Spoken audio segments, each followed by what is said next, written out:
पर एक समय कंस को पछाड़ दिया क्षण में, एक समय अर्जुन ने महाभारत जीत लियो, एक समय भीलन ने लूट लियो वन में, एक समय रावण ने 10 दिशा जीत गई, एक समय 10 शीश कटे पड़े धरण में, तो मानव की तो चलती क्या है, सूर्य की ड्यूटी को भूलते हैं एक दिन में जब सूर्य उदय होता है तो सूर्य की स्थिति भी 12 घंटे के अंदर ही बदलती रहती है। सुबह ठंडा रहता है, मध्यस्थ में कितना गर्म हो जाता है, सहन करना भी भारी होता है, और शाम को फिर ढल जाता है, फिर अंधकार आ जाता है। तो सूर्य की स्थिति ऐसे ही प्राणी के जीवन में बचपन, जवानी और बुढ़ापा।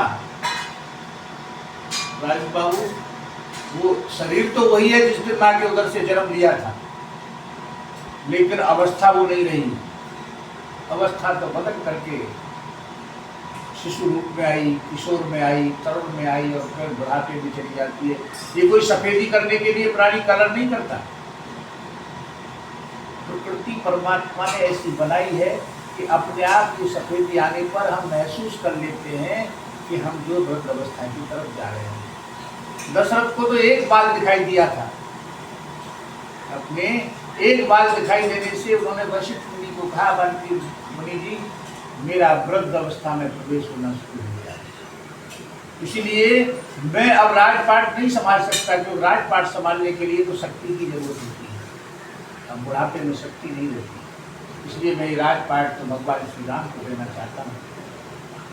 तो ये जो समय के अनुकूल अपनी अवस्था को मन से स्वीकार कर लेना ही चाहिए, मेरी अवस्था हो गई है, ये मेरी जरा अवस्था है, और जरा अवस्था में नाना प्रकार की व्याधियां आती हैं, और व्याधियों से कोई परे नहीं है। शारीरिक व्याधि, मानसिक व्याधि, पारिवारिक व्याधि, जिनको हमने सब कुछ किया हो वही त्याग भी कर देते हैं। तो ये प्रकृति का स्वभाव है, क्योंकि सब अपने अपने सेल्फ भावना में चले जाते हैं। कल हमारा भी कोई बाप था, उसका भी कोई था, लेकिन सबने अपने अपने गृहस्थ का पालन किया, अपने अपने फर्ज। मैंने अगर किसी का किया है तो मैंने मेरा फर्ज पूरा किया है, मैंने किसी का पालन नहीं किया, निमित्त बना नहीं सकता। किसी को जन्म दिया तो वो मैंने नहीं दिया, ईश्वर ने दिया। अगर इच्छा से संतान मिले तो कोई निपुत्री नहीं रहेगी। संतान अगर मनुष्य को अपनी इच्छा से मिलती तो कोई निपुत्री नहीं रहता, जिनके पास करोड़ों की माया है लेकिन घर में एक लड़की नहीं। माया देखते हैं तो मन को बड़ी प्रसन्नता होती है, भगवान ने सब कुछ दिया, लेकिन घर में एक लड़की भी वारिस के रूप में नहीं दिखाई देती है, हर मन की रस हो जाता है। तो खुशियां कहाँ रही? क्या धन से प्राणी को संपूर्ण प्रसन्नता मिल गई? धन से तो प्रसन्नता नहीं मिली, क्योंकि हर चीज सूक्ष्म रूप में सभी चाहिए, तभी सुखी होता है आदमी। कि पहला सुख निरोगी काया, शरीर अच्छा है ये पहला सुख। दूजा सुख घर में माया, भगवान भूखा उठाता जरूर है राजू, लेकिन सुलाए नहीं। अगर जो भूखा सो गया ना, उससे ज्यादा दरिद्री दुनिया में कोई नहीं। वही सबसे बड़ा दरिद्र कहलाता है जो रात को भी भूखा सो जाए, क्योंकि भगवान शाम तक सबका भोजन व्यवस्था कर देते हैं। जिसने जन्म दिया था, जन्म जिस दिन लिया, माँ के आंचल से ही हमारा पेट भर गया, तो माँ के आंचल में दूध बनाने वाला कौन था? वही था कृष्ण, जो मेरे में, तुम्हारे में, सब जगत के प्रत्येक प्राणी में समाया हुआ है। उसने कहा अहम ब्रह्मास्मि, मैं ब्रह्म हूँ और सर्वभूतेषु, मैं सब में समाया, मैं सब में समाया हुआ हूँ, सबके अंदर मैं ही हूँ। बोलने वाला मैं, सुनने वाला मैं, देखने वाला मैं, संसार के प्रत्येक कर्म को मैं ही कर रहा हूँ, बाकी तो सब एक निमित्त बन करके अपने अपने फर्ज को पूरा कर रहे हैं। तो सबका पालन करता मैं ही।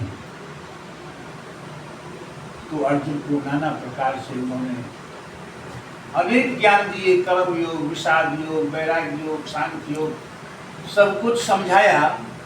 लेकिन ये जो माया है ना, मोह है, मोह बहुत मुश्किल से दूर होता है, एकदम नहीं टूट जाता कि आदमी ने मन से चाहा छोड़ दिया, असंभव बात है। उसे छोड़ने के लिए तो परमात्मा की जब कृपा हो ना तो संतोष आएगा, बाकी मोह संतोष नहीं देता। धृतराष्ट्र से महान बलवान को भी दुर्योधन का मोह सता गया, लेकिन बाप को ऐसा मोह न हो जो अपने संतान का ही विनाश कर दे। अगर धृतराष्ट्र ने उस दिन उस पर रोक लगा दी होती तो 100 बेटा उसके आगे नहीं बढ़ते। थोड़ा सा कठोर बनना था बस, वो थोड़ी सी कठोरता अगर धृतराष्ट्र ने की होती, कृष्ण ने बार बार कहा, बल्कि इतिहास ये तुमको दोषी ठहराएगा, दुर्योधन को नहीं ठहराएगा। राजगद्दी पर आप बैठे हुए, ये जो भी विनाश होगा ना, उस विनाश का उत्तरदायित्व आपको गिना जाएगा, इसलिए आप अपयश को प्राप्त होंगे।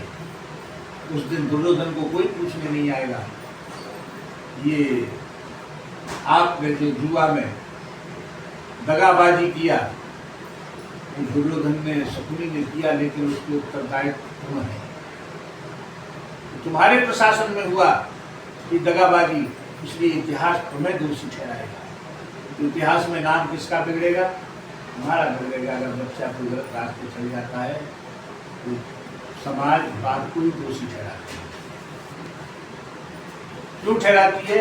एक तो परिस्थिति है, लेकिन सब कुछ होते हुए, सर्वज्ञ होते हुए, संपन्न होते हुए भी हम अपनी संतान को नहीं रोक सके। अब आदमी छूटता कहाँ है कि जो होना है वो होगा।